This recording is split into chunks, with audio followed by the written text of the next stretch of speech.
Bienvenue dans cet épisode de Sur les ailes des anges.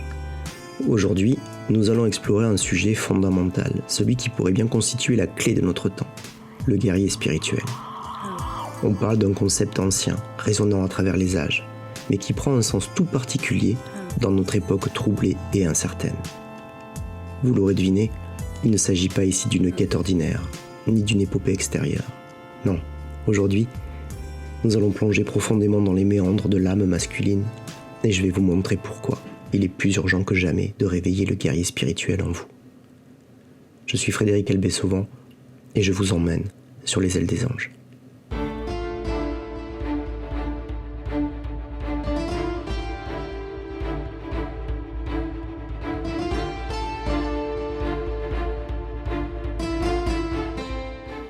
Le monde moderne a perdu de vue les vraies valeurs. Le mot guerrier fait encore écho dans certaines oreilles, mais souvent, il est réduit à des symboles de violence, de force brute, de conquête matérielle. Mais là où les anciens voyaient dans le guerrier une figure de sagesse, de maîtrise de soi et de discipline, aujourd'hui, l'homme est en proie à des forces qui cherchent à l'engloutir, le soumettre à la superficialité, à la consommation, à une quête sans fin de plaisir instantané. Alors, que veut dire être un guerrier spirituel dans un monde qui semble avoir tout oublié de la transcendance ? Et surtout, qu'est-ce que cela signifie pour vous, homme moderne, qui ressentez cet appel à quelque chose de plus grand, à une force qui dépasse l'entendement quotidien ? D'abord, posons les bases. Le guerrier spirituel n'a rien à voir avec la force physique brute ou le contrôle par la domination. Il s'agit d'une lutte intérieure, d'une quête de vérité, d'un chemin vers la maîtrise de soi. Le guerrier spirituel est celui qui refuse de se laisser entraîner dans la cacophonie extérieure, dans les illusions du monde moderne. Il est celui qui, face au tumulte, choisit de regarder en lui-même, de plonger dans l'obscurité pour y trouver sa lumière.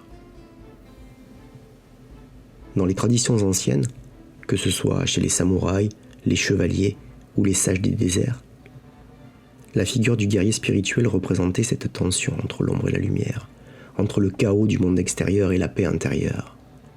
Ces hommes étaient entraînés à affronter non seulement les batailles physiques, mais aussi celles de l'esprit, des émotions et de l'âme. Ils comprenaient que pour gagner les véritables guerres, il fallait d'abord conquérir son propre royaume intérieur. Aujourd'hui, on a oublié ces enseignements. On nous dit que la force d'un homme réside dans son pouvoir économique, dans son succès social, dans sa capacité à accumuler des possessions. Mais cette vision est fausse. Elle est même l'une des plus grandes illusions de notre temps. Car tout homme qui cherche en dehors de lui-même ce qu'il doit trouver en son fort intérieur est un homme perdu, un homme qui a abandonné son pouvoir personnel. Le guerrier spirituel ne cherche pas à conquérir le monde extérieur, il sait que le véritable champ de bataille se trouve à l'intérieur de lui-même. Ses ennemis sont la peur, le doute, l'ego, l'illusion. Et c'est là que commence la véritable quête. D'où vient ce concept du guerrier spirituel ? Si vous prenez le temps de regarder, il est présent partout. Dans le chamanisme ancestral, dans les arts martiaux, dans les rites initiatiques des sociétés secrètes ou des ordres chevaleresques. Toutes ces traditions nous parlent du même chemin, celui de l'homme qui apprend à se libérer de ses chaînes intérieures pour atteindre une forme de transcendance. Prenons par exemple les samouraïs du Japon féodal. On pourrait croire que ces guerriers n'étaient que des machines de guerre, disciplinés. Mais ce serait une erreur colossale. Le Bushido, la voie du guerrier, était avant tout un code spirituel. Oui, les samouraïs étaient maîtres dans l'art du combat, mais ils suivaient également une discipline de l'esprit. La méditation, la contemplation de la mort, la recherche de la maîtrise de soi était tout aussi importante que l'art de manier le sabre. Cette maîtrise de soi n'était pas un simple exercice de contrôle émotionnel, c'était une forme de libération spirituelle. En méditant sur la mort, en affrontant leur propre finitude, ces hommes se libéraient des peurs qui paralyseraient n'importe qui d'autre. Ils devenaient, en quelque sorte, invincibles sur le plan intérieur, car ils avaient transcendé la peur ultime, celle de la mort.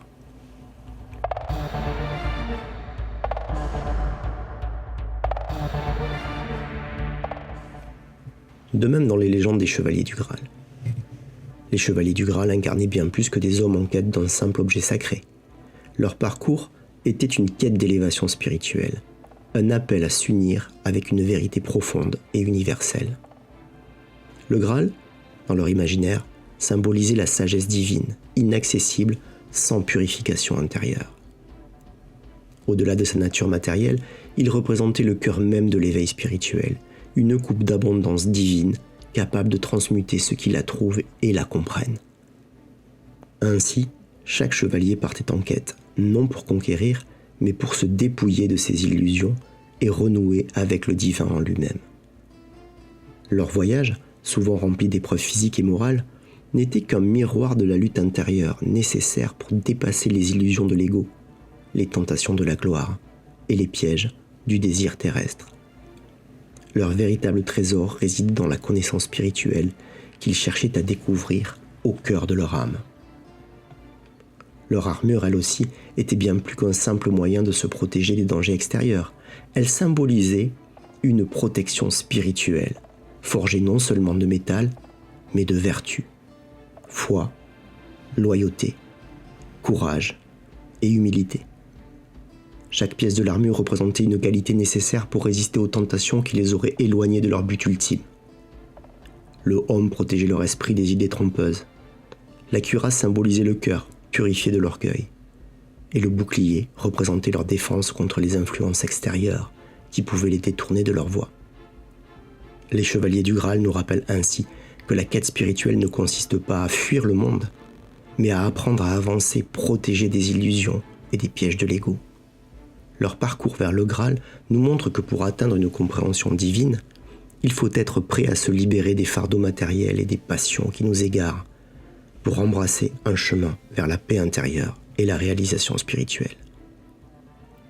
Le Graal, en fin de compte, n'est pas une coupe à saisir, mais une lumière à retrouver en soi.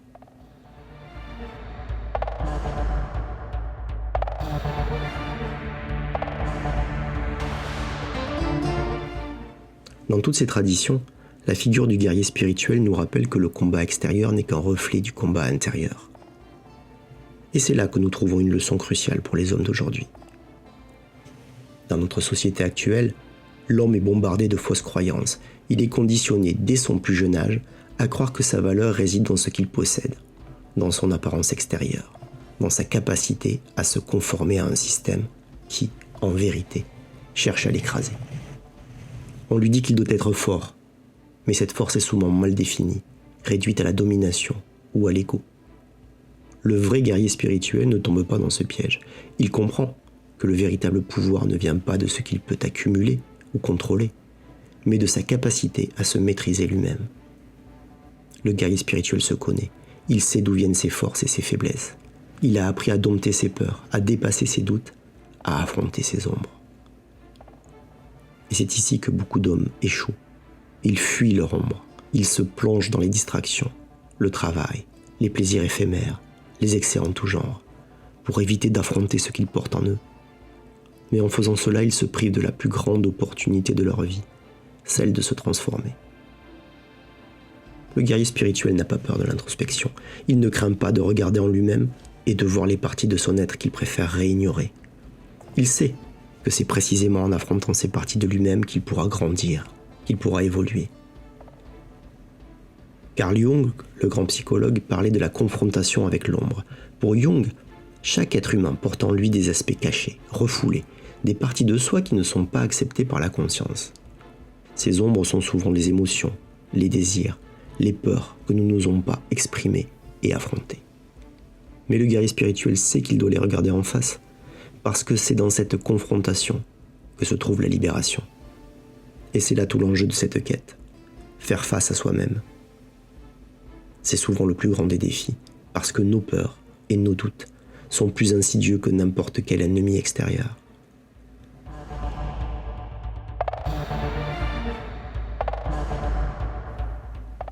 Mais le guerrier spirituel sait que pour atteindre la paix intérieure, pour s'aligner avec sa véritable essence, il doit accepter de passer par cette étape.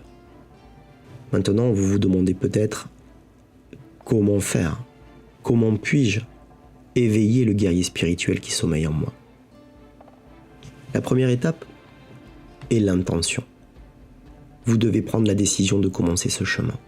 Rien ne se fera si vous ne posez pas cette intention claire, celle de vous engager sur la voie de la transformation.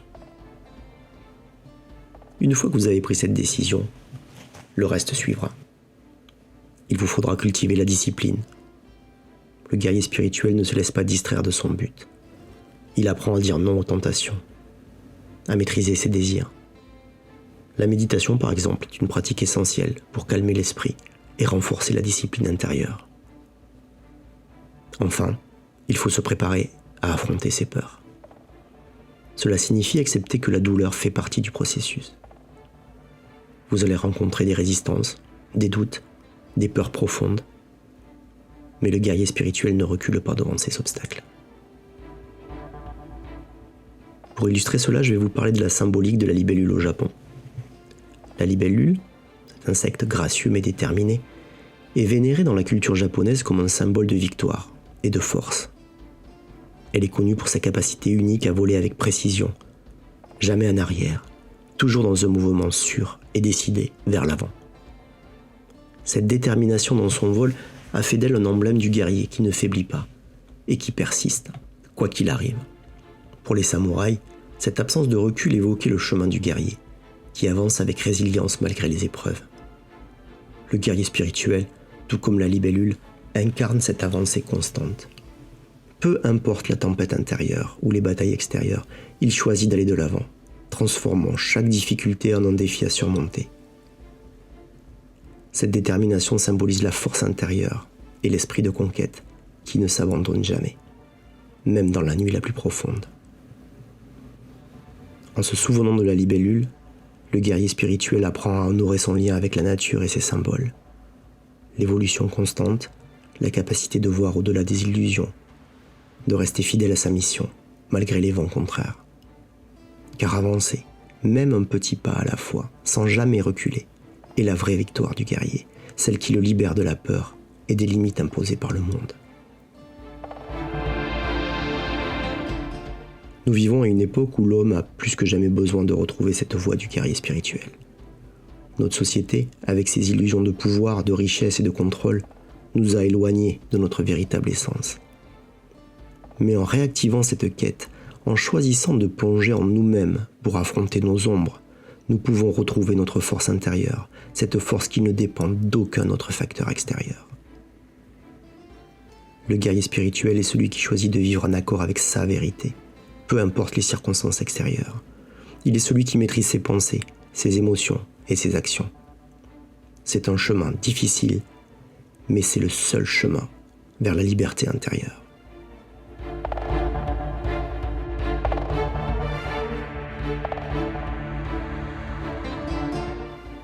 Merci à tous d'avoir écouté ce premier épisode de Sur les ailes des anges.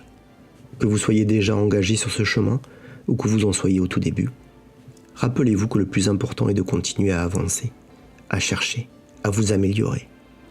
Nous avons tous en nous la capacité d'éveiller le guerrier spirituel qui sommeille. À très bientôt pour un nouvel épisode.